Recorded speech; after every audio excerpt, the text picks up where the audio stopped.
கல்யாணத்துக்கு ரைட்டு, சொத்து வாங்க ரைட்டு, வாகனம் வாங்க ரைட்டு. அப்போ பெரிய பெரிய விஷயங்களுக்கு தான் முகூர்த்தமா?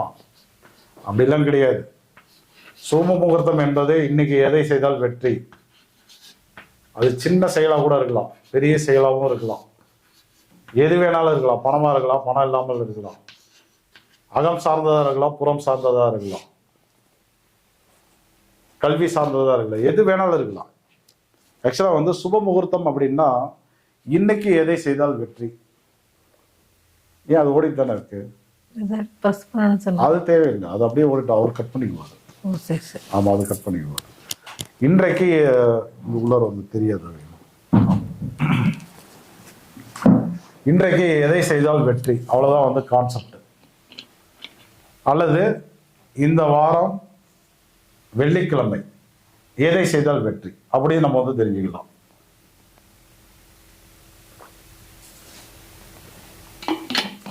இன்றைக்கு எதை செய்தால் வெற்றி, அல்லது அடுத்த வாரம் திங்கட்கிழமை என்ன பண்ணால் நல்லது, எதை பண்ணால் ஜெயிப்போம், எது பண்ணால் தோப்போம், அவ்வளோதான் சுப முகூர்த்தம்.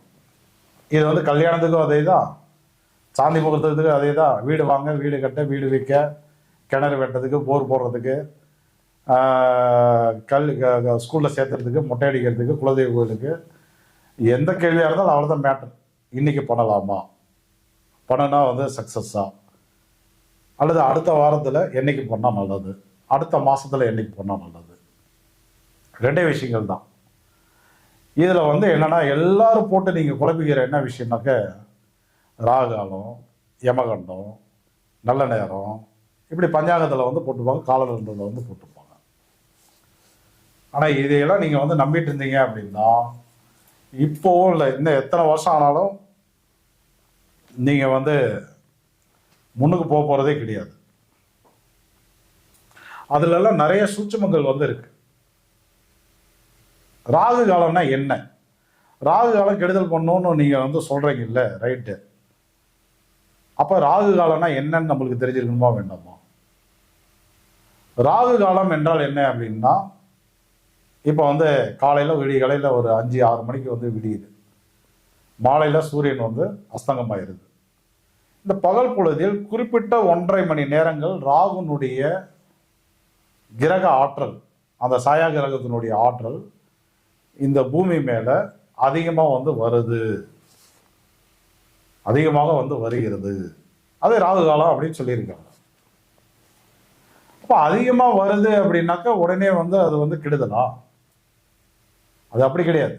ஆக்சுவலாக வந்து யாருக்கு கெடுதல் யாருக்கு நல்லது அப்படின்னு பிரிக்க தெரிஞ்சிருக்கணும். இப்போ உங்க ஜாதகத்துல ராகு நல்லா இருக்காரு அப்படின்னு எடுத்துக்கோமே, ஏதோ ஒரு வீடுல 12 வீடுகள்ல ஒரு 27 நட்சத்திரத்துல அவர் வந்து நல்லா இருக்காருன்னு முடிவு பண்ணிக்குவோம். இப்ப ராகு காலத்துல நீங்க எதை பண்ண உங்களுக்கு வந்து வெற்றி கிடைக்கும். அதே ராகு வந்து உங்க ஜாதகம் கெட்டு போயிருக்காரு அப்படின்னா ராகு காலத்துல பண்ணீங்கன்னா கெடுதல் நடக்கும். இப்படி 2 விதமான பலன்கள் என்பது உண்டு அதுல. ஆனா அந்த கெடுதல் நடக்கிற பலன் இருக்கு இல்லையா, அது வந்து ரொம்ப கொடுமையா இருக்கும், ரொம்ப தாங்கிக்க முடியாத அளவுக்கு இருக்கும். அப்ப அவங்க என்ன பண்றாங்க அப்படின்னா ராகு காலத்துல எதுவும் பண்ணாத, ராகு காலத்துல எதுவும் பண்ணாத. ஏன்னா அவங்களுக்கு ரொம்ப கொடுமை நடந்துருச்சு, அவங்க அனுபவிச்சது பிறர் யாருக்கும் நடந்துடக்கூடாது அப்படின்னு ஒரு நல்ல எண்ணத்துல எல்லாருக்கும் சொல்றாங்க. ஆனா இங்க நடக்கிற தவறு என்னன்னா எல்லாரும் பயந்துக்க தேவையில்லை. உங்க ஜாதகத்துல ராகு கெட்டு போயிருந்தாதான் நீங்களும் அந்த அம்மாவோ அந்த அவரும் சொன்ன மாதிரி பயந்துக்கணும். அந்த நேரத்தை வந்து கரெக்டா வந்து வெளியில எங்கேயும் போகாம ஒரு நல்ல காரியங்கள் செய்யாம நீங்க வந்து ஒதுக்கி வைக்கணும். ஆனா உங்க ஜாதகத்துல ராகு நல்லா இருந்ததுன்னா அது வந்து உங்களுக்கு வந்து நல்லது பண்ணும். அப்ப வந்து ஒரு சுப முகூர்த்தம் வந்து பண்ணும்போது, ஒரு செயலை செய்யும் போது இப்படி வந்து யோசிக்கணும். அதான் அதுல இருக்கிற ரகசியம். அடுத்தது வந்து பாத்தீங்கன்னா யமகண்ட நேரம்னு இருக்கு. யமகண்டம் என்பது குருவின் ஆதிக்கம் உள்ள நேரம். ஆக்சுவலா உபகிரகங்கள் ஒரு டாபிக் இருக்கு ஜோதிடத்துல. ஒவ்வொரு கிரகங்களுக்கும் மகன்கள், உபகிரகங்கள் அப்படின்னு ஒரு டாபிக் இருக்கு. எப்படி 9 கிரகம் இருக்கோ அதே போல 9 உபகிரகங்கள் வந்து இருக்கு. அதுல வந்து என்ன சொல்லியிருக்காங்க அப்படின்னு கேட்டீங்கன்னா, சித்தர்கள், ஞானிகள், ரிஷிகள் குருவின் மகன், குருவின் உபகிரகம் யமகண்டன் சொல்லியிருக்காங்க. அவருடைய ஆதிக்கம் உள்ள நேரம் தான் அந்த 1.5 மணி நேரம். ஒவ்வொரு நாள் கிழமைக்கு தகுந்த மாதிரி மாறி மாறி வரும் அது. அப்ப இந்த குரு பகவான் யாருடைய ஜாதகத்துல பாசிட்டிவா இருக்கோ அவங்களுக்கெல்லாம் இந்த யமகண்ட நேரம் ஒன்றும் பண்ணாது, எந்த கெடுபலனும் தராது. இந்த குரு யாருக்கெல்லாம் வந்து நெகட்டிவா இருக்கோ, ஒரு விஷயம் புரிஞ்சுக்கோங்க, ஜோதிடத்தில் மரணத்தை தரக்கூடிய கிரகத்தில் யாரு முதன்மையானவர் அப்படின்னா குரு பகவான் தான் வந்து மரணத்தை தருவதில் வந்து அதிக பங்கு அவருக்கு தான் இருக்கு. சனி வந்து ஆயுள்காரகன், ராகு பகவான் வந்து ஆயுளை முடிப்பவன்.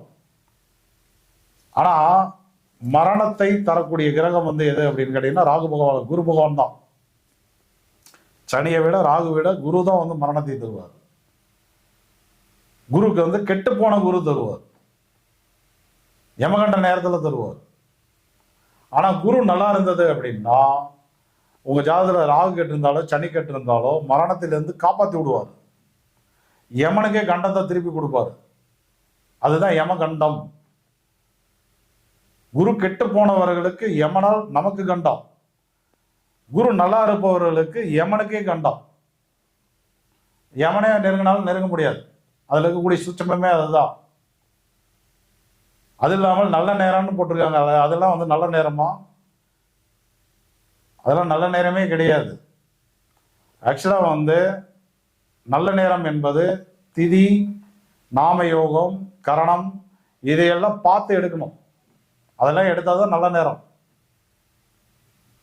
இங்க என்ன நடக்குது அப்படின்னா இந்த மூணையும் விட்டுவிட்டு இந்த நாள்ல இந்த நட்சத்திரம் வந்தா இத்தனை மணிலேருந்து இத்தனை மணி வரையும் நல்ல நேரம்னு போடுறாங்க. அப்ப திதி எடுக்கிறது இல்லை, யோகத்தில் எடுக்கிறது இல்லை, கரணத்தில் எடுக்கிறது இல்லை. இதெல்லாம் நல்ல நேர கணக்குலயே வராது.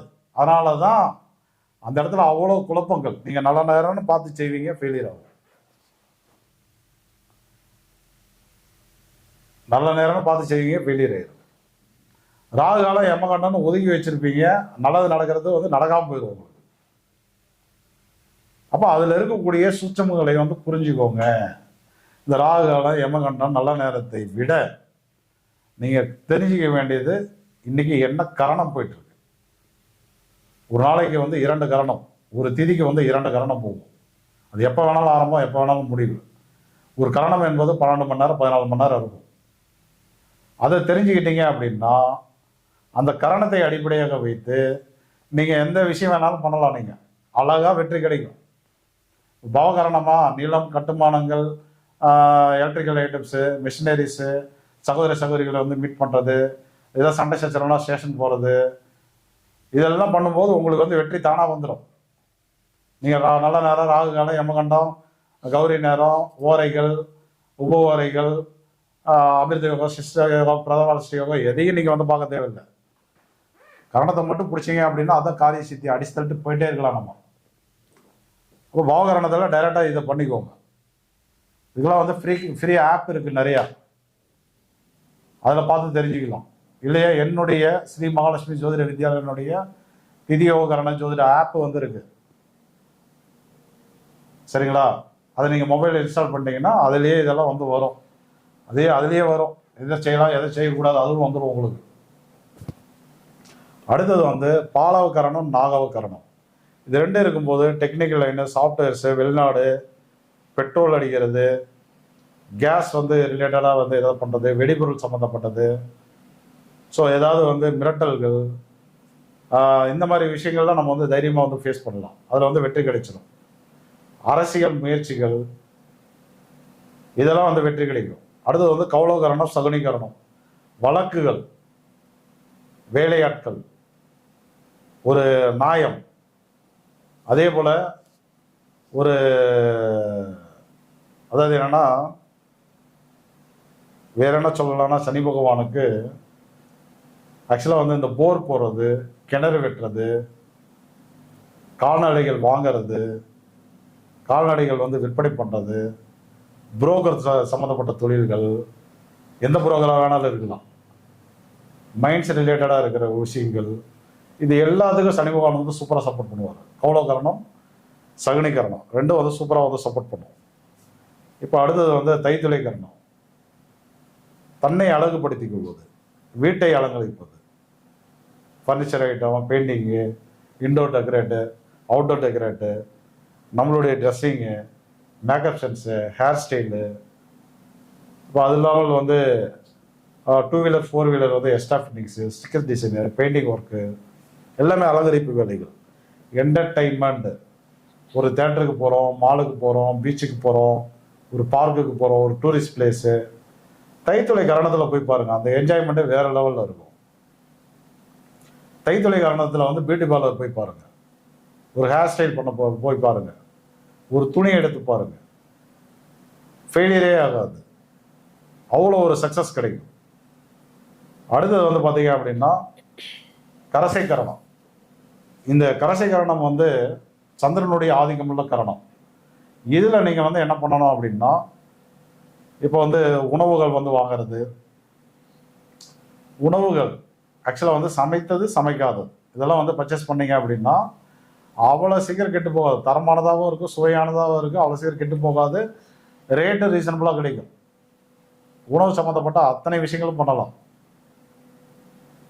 அதே போல் மனம் சம்மந்தப்பட்ட அத்தனை விஷயங்களும் பண்ணலாம். யோகா பண்ணுறது, தியானம் பண்ணுறது, இயற்கையை போய் ரசிக்கிறது, ஒரு இயற்கையாக ரசிக்கிறதுக்காக வெளியில் போகிறோம், ஒரு ஃபார்ம் ஹவுஸு, நேச்சுரல் இடங்கள், அம்மாவை வந்து சந்திக்கிறது, தன்னை சுற்றி உள்ள பெண்கள்கிட்ட போயிட்டு ஆசீர்வாதம் வாங்குறது, இந்த மாதிரி நிகழ்வுகள். அம்மாட்ட ஏதோ காரியம் சாதிக்கணும், கரசை காரணத்தில் போனால் ஏமா அப்படின்னு சொல்லி கொடுத்துருவாங்க. ரொம்ப நாளாக அம்மா வந்து சொத்து தர மாட்டேன்றாங்க, கரசை காரணத்தில் போங்க, சென்டிமெண்ட்டாக கொடுத்துருவாங்க. அவ்வளோ ரகசியங்கள் கரணத்தில் இருக்கு.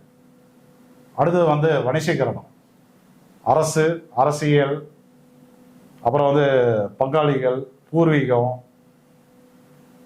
தொழில் சார்ந்த விஷயங்கள், இதிலெல்லாம் ஒரு அற்புதமான வெற்றி கிடைக்கும் உங்களுக்கு வணிசீகரணத்தில். பத்திரிகரணம், ஞானத்துக்கு உண்டான கிரகம், ஆன்மீகத்துக்கு உண்டான கிரகம் அது கரணம். ஆன்மீக காரியங்கள், அறிவு சார்ந்த காரியங்கள் படிக்கக்கூடிய மாணவர்கள்லாம் பத்திரிகரணத்தில் விநாயகர், ஆஞ்சநேயர், ஜீவசமாதிகள் இந்த மாதிரி இடங்களுக்கெல்லாம் போனாங்க அப்படின்னா அவங்களுக்கு வந்து மிகப்பெரிய அறிவும் ஞானமும் வந்து கிடைக்கும். அறிவுங்கிறது படித்து வர்றது, ஞானம் என்பது நிறைய படித்து வர்றது, மிகப்பெரிய அனுபவத்தால் வர்றது. கணிதம்னா கணிதத்தில் எந்த சந்தேகமும் இருக்கக்கூடாது, அவர் தான் வந்து ஞானி. அந்த மாதிரி ஒரு அறிவு கிடைக்கும். இப்போ வந்து படிக்கிற மாணவர்களுக்கு மட்டும்தான் ஞானம் வேணுமா? ஒரு துறையில் நம்ம வந்து வேலை பார்த்துட்டு இருக்கோம், நம்மளுக்கு ஞானம் தேவையில்லையா? வீட்டில் வந்து ஹவுஸ் ஒய்ஃபாக இருக்கும், நமக்கு ஞானம் தேவையில்லையா? நமக்கு ஞானம் இருந்தால் நம்ம எல்லா உறவுகளையும் வந்து அறிவான வழி நடத்த போகிறோம். அப்போ ஞானம் என்பது எல்லாருக்கும் தேவை. பத்திரை கரணத்தில் அந்த மாதிரி விஷயங்கள்லாம் சூப்பராக கிடைக்கும் நமக்கு. சதுஸ்பாதம் மிகச்சிறந்த கரணம், பணத்துக்கு உண்டான கரணம் அது. தங்கம் வாங்குதல், விற்பனை பண்ணுதல், அடகு வைத்தல், அடகு மீட்டுதல், கடன் கேட்டல், கடன் அடைத்தல், ஸோ ஒரு புதிய தொழில் தொடங்குதல், கல்யாணம், ஸோ எல்லா முகூர்த்தத்துக்குமே வந்து சதுஸ்பாத கரணம் வந்து சூப்பராக சப்போர்ட் பண்ணும். குரு பகவான் ப்ரொமோஷனு, மேலதிகாரி பார்க்க போகிறீங்க, குழந்தைக்காக வந்து குழந்தை ரொம்ப வருஷமாக இல்லை, குழந்தையை பெற்றுக்கிறதுக்காக ஒரு மருத்துவரை பார்க்குறீங்க, ஒரு பரிகாரத்துக்கு பண்ணுறீங்க, ஸோ எல்லாத்துக்கும் வந்து சப்போர்ட் பண்ணுவோம். சதுஸ்பாத கரணம் மிகச்சிறந்த கரணம். கிம்சுகணம் புதன் தான் வந்து கரணநாதன். அது வந்து என்னன்னா உங்களுக்கு வந்து விற்பனை, குலதெய்வம், தாய்மாமன், கம்யூனிகேஷன், நண்பர்கள், காதல், அன்பு, பாசம், நேசம், இதுக்கெல்லாம் வந்து மிக சிறந்த கரணம். இதை மட்டும் பண்ணி பாருங்க, வாழ்க்கையில் வந்து மிகப்பெரிய மாற்றங்கள் வந்து நிச்சயமா வந்து கிடைக்கும் உங்களுக்கு. சரிங்களா? இப்போ அடுத்தது நம்ம ரோகிணி பீனா சீனிவாசன் வந்து ஒரு நட்சத்திர கோவில்கள்லாம் வந்து கொடுப்பாங்க. 27 நட்சத்திரங்களுக்கு உண்டான பரிகார கோவில்கள் வந்து சொல்லுவாங்க. ஸோ அது வந்து லிஸ்ட் இருக்கு இந்த ஃபோனில், இந்தாங்க, அதை வந்து பாருங்க. இதுதான் அப்படின்னு மாத்திட்டேன், அதை அப்படியே வந்து நோட் பண்ணிக்கோங்க. ஆக்சுவலாக வந்து ஒரு தசை புத்தி ஒரு நட்சத்திரத்தில் நின்றுப்பாங்க. அதில் ஏதாவது பிரச்சனைகள் இருந்தது அப்படின்னா அவங்க தர கோயிலுக்கு போயிட்டு வந்தீங்க அப்படின்னா அதில் மிகப்பெரிய மாற்றங்கள் வந்து கிடைக்கும். இன்னைக்கு ரொம்ப நேரமாக பண்ணிட்டு இருக்கோம். சரி, எல்லாரும் இன்ட்ரெஸ்டாக இருக்கீங்க அப்படின்னு நானும் வந்து 6 மாதம் ஆச்சு லைவ் பண்ணி. ஸோ அதனால் நானும் வந்து இன்ட்ரெஸ்டாக கொடுத்துட்ருக்கேன்.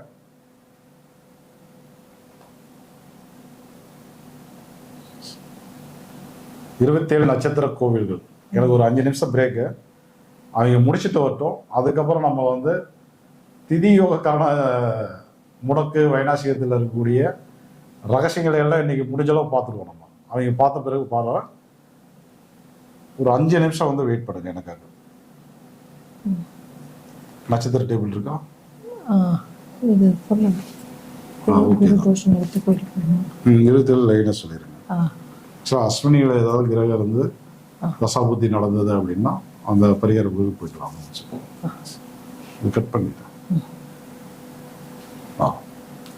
ஒரு 5 நிமிஷம் வந்துடுறேன் நம்பர்.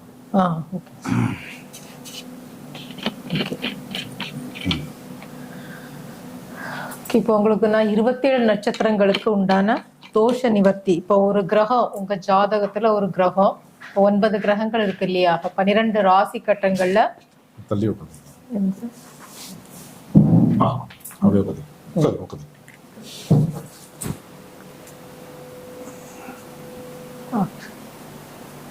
பன்னிரெண்டு ராசி கட்டங்கள்ல இப்போ மேஷம் முதல் மீனம் வரை 12 ராசி கட்டங்கள் இருக்குங்க இல்லையா? பாவங்கள் இருக்கு சொல்றோம்.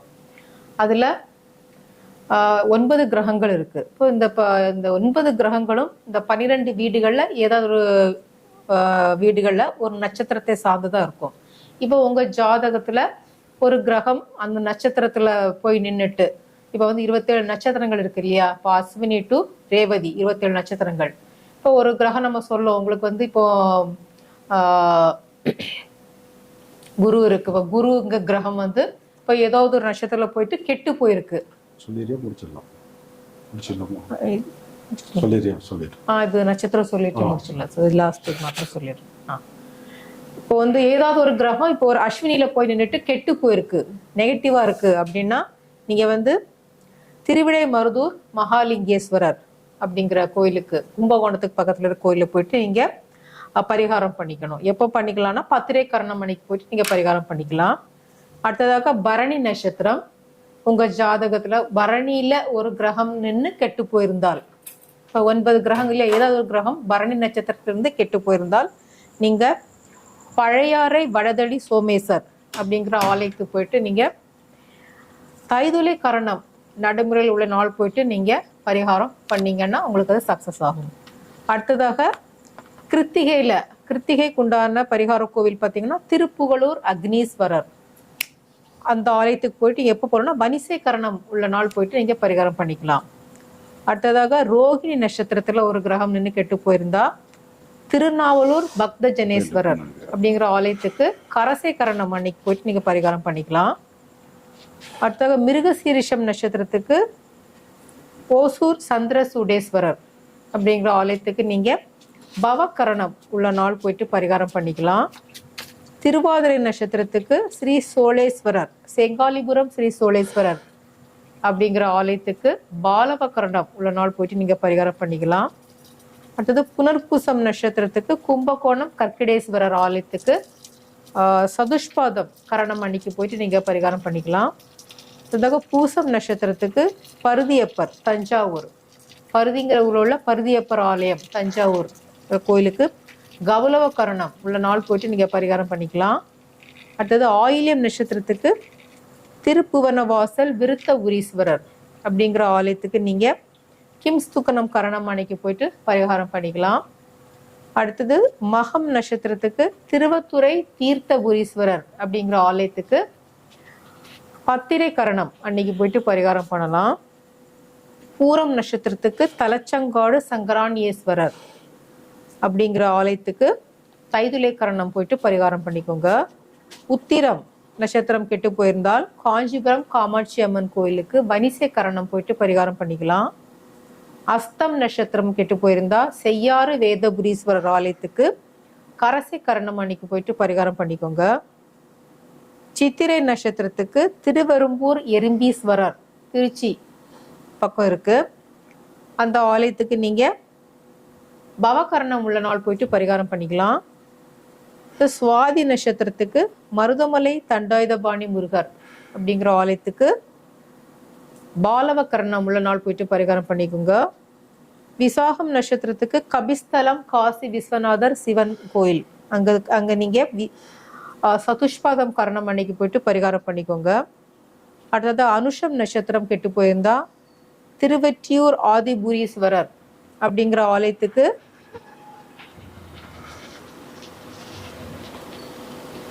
கௌலவ கர்ணம் அன்னைக்கு போயிட்டு நீங்க பரிகாரம் பண்ணிக்கலாம். கேட்டை நட்சத்திரத்துக்கு திருச்சி உத்தமர் கோவிலா பிச்சாண்டார் கோயில் அப்படிங்கிறது ஆலயத்துக்கு கிம்ஸ்துக்கனம் கர்ணம் அன்னைக்கு போயிட்டு பரிகாரம் பண்ணிக்கோங்க. மூலம் நட்சத்திரத்துக்கு திருவாரூர் பாமணி நாகநாதர் அப்படிங்கிற கோயிலுக்கு பத்திரை கரணம் அன்னைக்கு போயிட்டு பரிகாரம் பண்ணிக்கோங்க. பூராடம் நட்சத்திரத்துக்கு கடுவெளி ஆகாசபுரீஸ்வரர் தஞ்சாவூர் அப்படிங்கிற ஆலயத்துக்கு தைதுலை கரணம் போயிட்டு பரிகாரம் பண்ணிக்கோங்க. உத்ராடம் நட்சத்திரத்துக்கு குற்றாலநாதர் அப்படிங்கிற குற்றாலம் ஆலயத்துக்கு பரிசை கரணம் போயிட்டு பரிகாரம் பண்ணிக்கலாம். திருவோணம் நட்சத்திரத்துக்கு திருமுல்லை வாயில் மாசிலா மணீஸ்வரர் சென்னையில் இருக்கு, கரசை கரணம் போயிட்டு பரிகாரம் பண்ணிக்கோங்க. அவிட்டம் நட்சத்திரத்துக்கு கொடுமுடி மகுடேஸ்வரர் பவகரணம் அன்னைக்கு போயிட்டு பரிகாரம் பண்ணிக்கோங்க. சதயம் நட்சத்திரத்துக்கு மேலக்கடம்பூர் அமிர்தகடேஸ்வரர் பாலவகரணம் போயிட்டு பரிகாரம் பண்ணிக்கலாம். பூரட்டாதி நட்சத்திரத்துக்கு திருக்குவளை பிரம்மபுரீஸ்வரர் சதுஷ்பாதம் கரணம்க்கு பரிகாரம் பண்ணிக்கலாம். உத்திரட்டாதி நட்சத்திரத்துக்கு திருநாங்கூர் மதங்கீஸ்வரர் கௌலவ கரணம் போயிட்டு பரிகாரம் பண்ணிக்கோங்க. அடுத்ததாக ரேவதி நட்சத்திரத்துக்கு திருச்செங்கோடு அர்த்தநாதீஸ்வரர் கோயில்ல கிம்ஸ்துக்கனம் கரணம் போயிட்டு நீங்க பரிகாரம் பண்ணிக்கலாம். ஸோ நேர்களே 27 நட்சத்திரத்துங்களுக்கு உண்டான பரிகார ஸ்தலம் எப்போ போகலாம் நான் டீட்டெயிலாக உங்களுக்கு சொல்லிட்டேன். ஸோ உங்களுக்கு இந்த நிறைய டீட்டெயில் இன்னைக்கு கொடுத்துருக்கோம். ரொம்ப நேரம் இன்னைக்கு லைவ் பண்ணிட்டு நிறைய டீட்டெயில் கொடுத்துருக்குறோம். ஓகே, ஸோ இந்த ப்ரோக்ராமை பார்த்து கொண்ட நேயர்களுக்கு அனைவருக்கும் மிக்க நன்றி, வணக்கம்.